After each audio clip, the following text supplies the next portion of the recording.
James had a visitor, took the tomatoes down, left this one for some reason, left this one, that one, boy, they really took care of that, and doesn't like that, so that's interesting. But I noticed it over here, so that is not looking so good.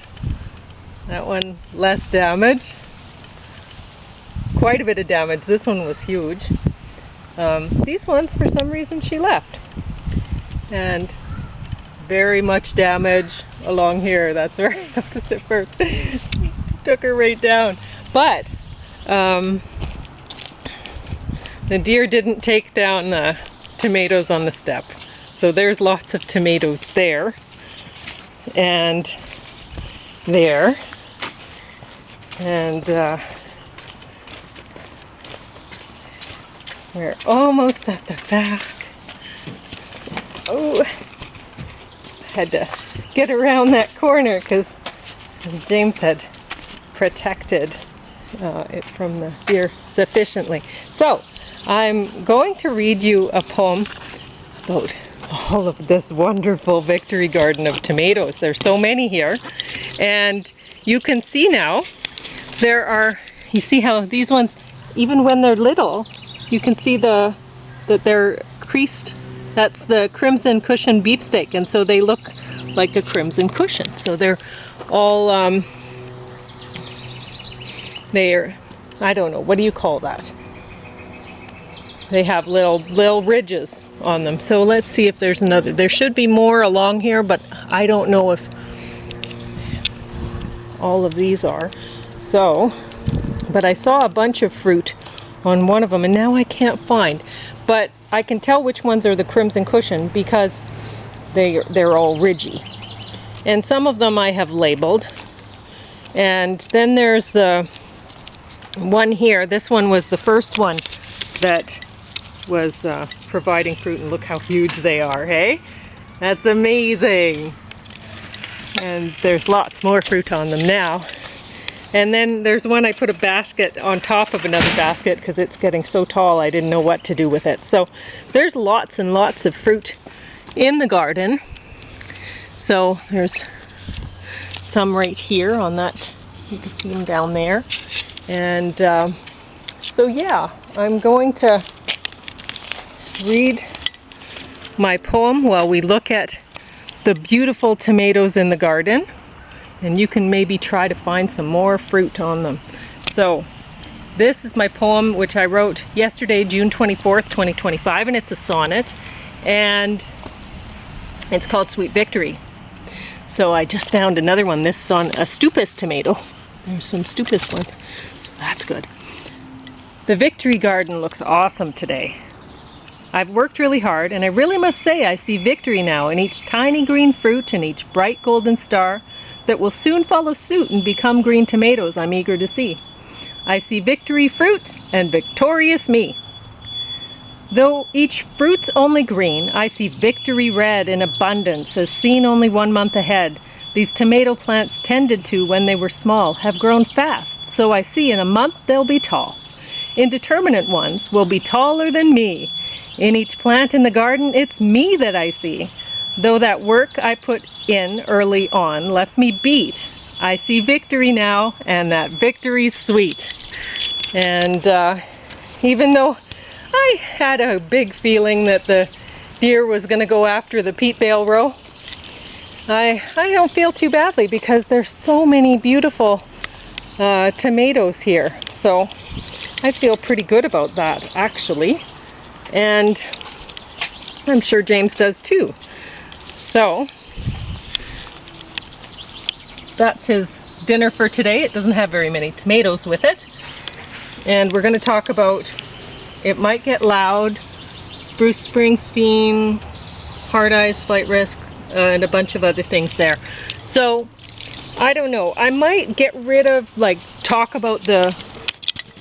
It's best if you talk about your stuff first. Yeah, because then I can talk about this book, which is about music.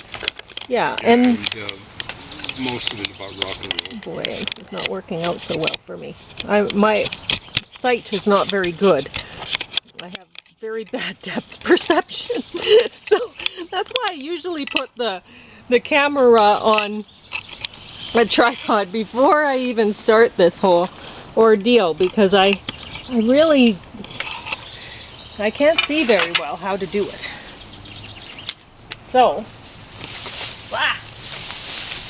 go through the crash through the daylilies and sit down over here. So I'll take these two off because James will be talking about those. Probably later.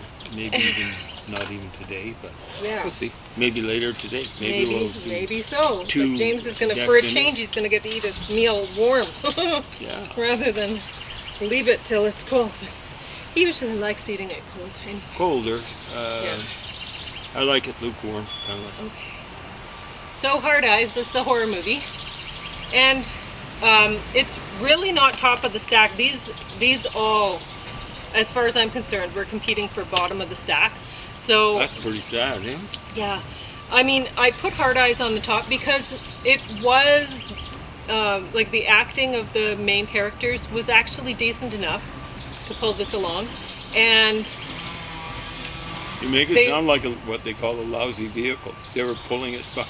no, well, yeah. I mean, there were some things about it that were just crazy, and I mean, sometimes when you watch a horror movie, you think, okay, did they write a script, or did they just write scene by scene and go, oh yeah, this is where we're gonna go, you know? But anyway, so the main characters, they really worked well together. In the movie, these people are supposed to have chemistry, and they really do. They have acting chemistry together, and so they really work well together. So that's why they got top of this stack anyway, because yeah, they were funny and stuff, and the whole Hard Eyes thing, you're like, okay, well that's kind of stupid, but then when you realize, oh wait, they're infrared, it's infrared goggles, so that's kind of cool. And but yeah, there's a lot of things about it. Like, I thought, I'm going to give a bit of a spoiler alert here, because I'm going to talk a little more freely about the show than you might like. But if you want to see it, and why not? It's a horror movie, whatever. I mean, I don't really expect much from horror movies, so it's pretty easy to get higher up on the stack with a horror movie from me. Because, I mean, I don't think anybody should really expect that much from it, right? If you get scared a few times, and for me, if you have a few laughs along the way, so it doesn't drag you down too much, right? Then whatever, it's time well spent. The only horror movie that I ever had high expectations for is anything with that Bruce guy. What's his name? The guy who's in... Bruce Campbell? Yeah. Oh, he's so good. I have high expectations from him. Bruce, well, yeah. you keep on going. I mean, at this point, every time I see him, I'm like, oh, want to see that, right? Because he's in it. He's hilarious. I don't know if he great. said any acting background, but he just... Or, training. Got this dry sense of, Yeah, training. I think it was something like, I can't remember the story, but when he did the Evil Dead movies, I mean, he looks perfect. He's a perfect superhero, sort of big chin. Jaw. Or jaw, yeah. Yeah, jaw. Anyway, so he's great. He's got this dry sense. I guess he was friends with the guys who were making the movie, and back when they were in, university or whatever, and I think he was studying something like economics, or like it was just something totally unrelated. But this worked. This really worked for him, and I'm really glad that it did. But he's not in this. So anyway, but this movie, this was pretty interesting too. Now there's some things that you're like, okay, well, why is it that way? Like, at first when you're watching the movie, the couple, they don't seem like they're in love, and then the killers, they said they were going to go after a different couple that I don't know why anybody would think they were really in love or whatever. And so why they were going after this couple, because they said, oh, we saw that kiss and or whatever, that's what pulled us in. It doesn't make any sense, like, are they going... At first I was watching the show and going, oh, well, maybe the person's a killer because they had true love and they see that this isn't true love, and so they want to erase it or whatever. I don't know, right? But anyway, so it doesn't work out that way. So that's my spoiler alert for that, but it's still it's interesting enough. Flight Risk, Mark Wahlberg.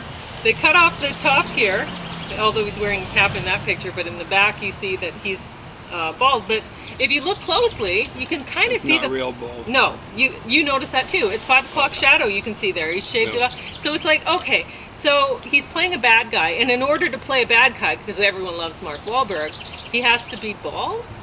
Like, I thought we were past all that when bald men were bad, you know, or whatever. Like, come on. So that's one strike against it. I thought that was stupid.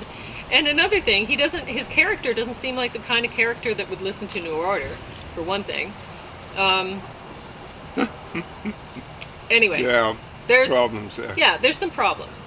But you get to see some good scenery of mountains in Alaska, and really you get that feeling in that, like, they're in this little plane and you're like, oh my god, that would be terrifying, right? You're over mountains in Alaska and it's like, okay, if you go down, how long are you going to last there, right? Even in summertime, we'd be in, well, we saw that guy. Yeah. Who was in the bus or whatever. He Yeah, was yeah. having trouble even before he got cold. Yeah, you're right. Yeah, anyway, Lioness season 2. So at first when I was watching this one, I thought, oh, I've seen this one before. And then I read the box and I'm like, season 2? No, I haven't. And I don't know, I guess maybe Nicole Kidman is happy with her plastic surgeon. Is it bad though? Good bad? It's obvious. I don't know if you think it. She's still lovely. Yeah, I've seen way worse. Yeah. Like Anne Murray and Glenn Campbell. Sure. Oh man. But anyway, so I don't know. We're supposed to feel oh, all girl power and women who are older and should be working in should have acting work, you know, well, they whatever. should, and they should. But if you're giving the women who have plastic surgery the jobs acting, doesn't that kind of defeat the whole idea that older women should be seen on the big screen? I don't know. Anyway. Yeah, exactly right. I mean, have women who look their age. Right. And age, are powerful that way or whatever. Anyway. So have women that look like Margaret Thatcher.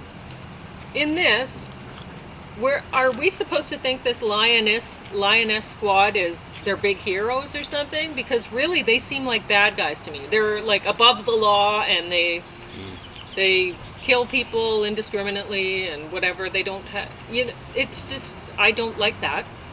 And the fact that there's you know, they're CIA whatever, and it just, it puts a bad taste in my mouth. I don't know what the viewer is supposed to feel for this. It doesn't feel right to me because, anyway, whatever. The other thing I noticed on the cover is I thought we were on a Morgan Freeman watch. Oh, I know, he's so bad. But luckily he's not in this that much. Okay, there we go. Yeah.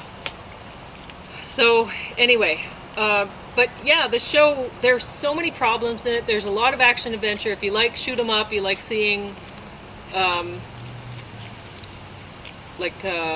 vehicles and stuff like that racing around and whatever, then you'll probably like this. But there's a lot of problems. Like it starts out with a congresswoman who was abducted, and she's down, like her family was killed, and she's brought down to Mexico, and that would be motivation. I was going to say something like that. Yeah. I don't like shoot 'em ups. Yeah. Unless there's motivation for a guy shooting them up, like totally. the Bruce Willis movies. I know. Or Liam Neeson. Liam Neeson, totally. Or the Wick ones. Whatever. Oh, totally, John Wick movies. Sure, yeah. Oh man, but the first one is dog gets killed. Yeah, exactly. It's like, worse. Okay, yeah, no one takes a beagle down and gets away with it. So anyway, but in this, then they're like, they have this like round table discussion with the big guys and the CIA talking about Lioness and whatever, and send them in, and they're like, okay, this obviously wasn't Mexico, it's like China pulling the strings or whatever, and this and that, and I'm like, okay, we don't have enough information as a viewer to jump to that conclusion. So there's just not enough thought put into the story to pull people along to actually feel like this group that are heroes. It seems like they're just flying off the handle, doing whatever they want around the world, and it's kind of scary that way. I don't feel good about it. Y2K. So Boy, it's been a while, hasn't it? 25 it years. has. Then I've seen the previews for this, and it's kind of funny idea. It's like if you were around when Y2K was happening. I remember there were. I was working at the Calgary Zoo at the time, and I was a landscape laborer, and all of a sudden, after Y2K, we all got these little buttons, thanks for helping out with Y2K or something. Did and you I'm go like, to a meeting in preparation for it too? no. We did. And I'm like, how in the world could we have helped out? Like, why do we get these buttons? And furthermore, there was no need for help. there was no need for it. And I was laughing about that even before I knew you. Yeah, before it happened, we were all like, this is ridiculous. Mm-hmm. Nothing's going to happen. Who cares? But at least they were I guess on it the gave a ball lot of about people an excuse to try to get some funding to do nothing. At least they were on the ball about it. They should have, they after SARS, they should have been doing stuff about future possible plagues. We're not going to mention any particular one. But anyway, this is kind of funny. It's another sort of horror movie about what, something, this didn't happen at this time, but you have the right sort of music. People are pretty much wearing the right kind of clothing, and it looks believably set at that time. So, and it sounds like it's believably set at that time. So, as much as I didn't care for the movie that much and whatever, it's from the producer Jonah Hill, and I'm sure Jonah. Okay. Yeah. But it wasn't that bad. Bridget Jones Mad About the Boy was terrible. I can remember you being very disappointed. I was very disappointed in this. It's nice to see the DVD surgery. survived her disappointment. Yeah. But you're not the kind of a trashy. No, I would never would. But Bridget Jones Mad About the Boy, here she is. She's looking younger than she did in the first one on the cover. And in the movie, you can see that it's plastic surgery. It looks pretty obvious. But she still looks nice. Mm-hmm. But it bothered me. There were quite a few things in this that bothered me.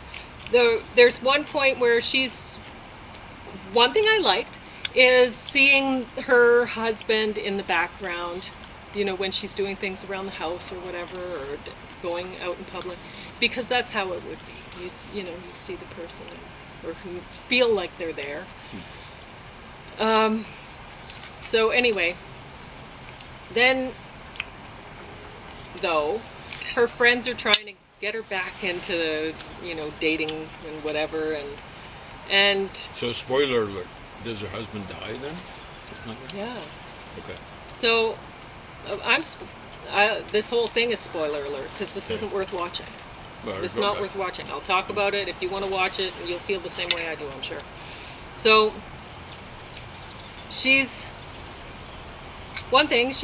her past love interest is babysitting her kids, which that seems kind of strange to me, but whatever, they remain friends. Okay, I can accept that. And her friends are getting her to try to date, and they're, there's one guy that comes up to her, and he has a little bit of a pot belly. But remember, the Bridget, since she's put off, she's like, oh, not good enough for me kind of thing, right, or whatever. And that's what the audience is supposed to think, like, oh, what is he thinking? Hitting on her. But remember, Bridget Jones, she was a fatty at the beginning. That's what the whole idea was. She was overweight, and still she decided she was going to dress sexy and whatever. And somehow that made her feel empowered because she did, and whatever. Did they have her in a fat suit or something like that? No, she wasn't really. That's the thing. At the beginning, she wasn't even really fat. Yeah. She was like, I think she was thinner than me. Dressed frumpily then or something like that? I don't know. Just Hollywood standards of fat, maybe. Wow. But the idea, right, was supposed to be that she was fat. All right. So that bothered me. Because this guy, he wasn't fat.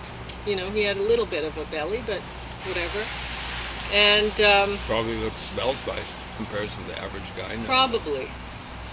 I mean, he's not Hugh Grant, but how many are? Hugh Grant isn't even Hugh Grant anymore. But yeah, so there's that. And plus there's this, I don't believe there's no chemistry that seems authentic between her and the younger man. It seems forced, it seems Hollywood, it doesn't seem at all Is that the guy in natural. the green shirt? Yes. Yeah. Yeah, he looks pretty ditzy. No chemistry there at all. It's not believable. So there's that. But the thing that drove it just down the stack for me was the scene where she's on the bus and she's singing with the kids, and she's singing a song that would have been from her era or maybe even further back, but not something that the kids would be singing. But somehow all the kids know all the words. They're all singing along, you know, and they're singing the song, and they wouldn't know the How words. old are the kids? And they Grade wouldn't 5 be, and 6 and something like that? like, yeah, young. Kids So- that age are so conformist. Exactly. So they would be singing the songs that they know. And what would have made it believable if she knew their songs, because she has kids their age. So she'd know the words to the song. So it'd be believable if they had her singing a song that was popular now for kids that age. But the people making the movie were so stupid that they didn't even think that through to incorporate that into the movie. Instead, it's very obvious, and this is a major flaw. That should have got bottom of the stack for that, because it's just unacceptable. Here's the way kids are in grade 5 and 6. I wasn't really a Hellraiser or anything like that, but I was pretty conformist. So Calgary Stampede, who do they have? Hermits or something like that. Huge, 65. So they were headlining or something, and everyone was cheering. I wasn't much for cheering, but I am telling you, they had someone like Buddy Rich or Gene Krupa on the bill. I don't know what they were thinking of. Anyway, maybe something for the parents that were babysitting their kids or whatever.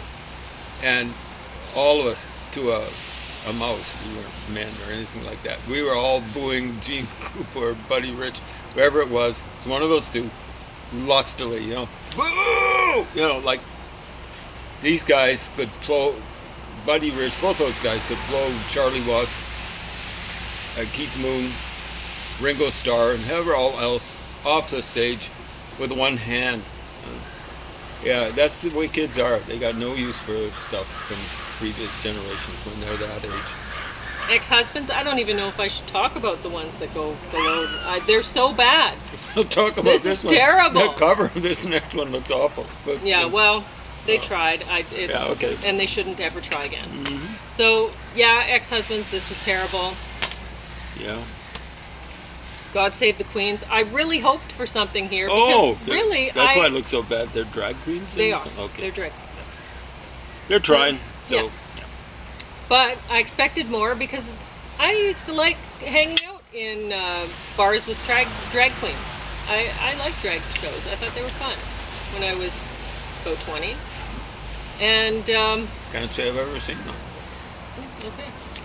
A lot of Well- glitz then, Well, if not glamour. you have to really, maybe it's just that, I mean, my best friend in high school, she would doll herself up. She wore so much makeup and her hair always perfect. She'd really put a lot of thought into what she wore. And I think how I she did know who things. you're talking about. Yeah.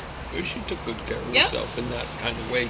If Yeah. a person's spending an hour or so or more, She spent a lot of time they're not doing really her taking makeup. care. They're taking care of their looks, not Yeah. of themselves. Yeah. So, anyway. So maybe that's why I appreciate how much work these ladies put into dolling themselves up, right? It's something, I was never good at doing makeup or anything like that. I can't do that, but some people who can really do it, it's impressive. Well, some people have to do it. There was Well, one they woman. don't have to. No one has to do it. But Well, they think they have. There was one woman who was killed or something like that, blonde, and she looked fantastic. It wasn't Carmen Electra, but someone. they showed a picture of her without makeup, and her eyes looked like they were barely there. They looked like dots. They looked like Tintin's eyes or whatever. Oh, I think you told me about that. It was the woman who used to do the Guess Jeans ads. What's her name again? She was so hot. But you said that, oh, she didn't look good without makeup. Her eyes were so small. And Yep. da-da-da-da. So I know who you're talking about. But anyway. So you have 4 minutes to talk about Well, I'm not whatever going you to want. talk about these videos. Okay. I will talk about this for a minute. This is put together by Robbie Robertson, the creative person behind the band. He wrote most of their music. Jim Garanot. Sebastian Robertson, yes, he is the son of Robbie Robertson. Jared Levine, is he Robbie Robertson's manager? One of these two guys is manager. Legends, icons, and rebel. I thought it was about rock and roll at first, so when I saw Billie Holiday on the cover, I go, what's going on here? Let's see. Yeah, Marvin Gaye maybe belongs there. Prince of Motown. Never liked him when he was dressing in this red cap in the 70s. Looked kind of goofy to me back then. It's goofier now.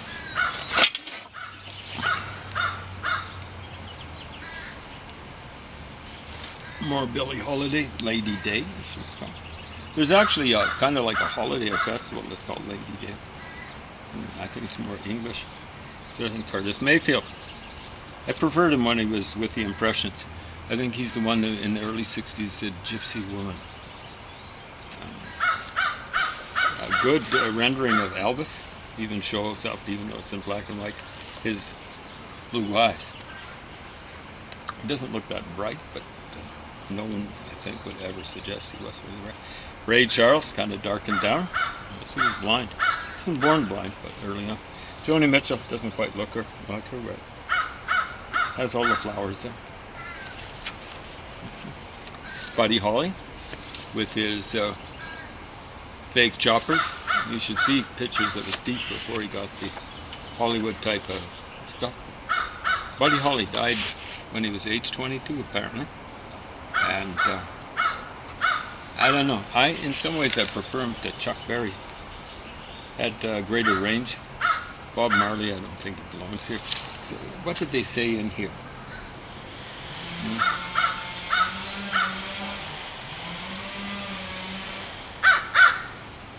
I think it was Time picked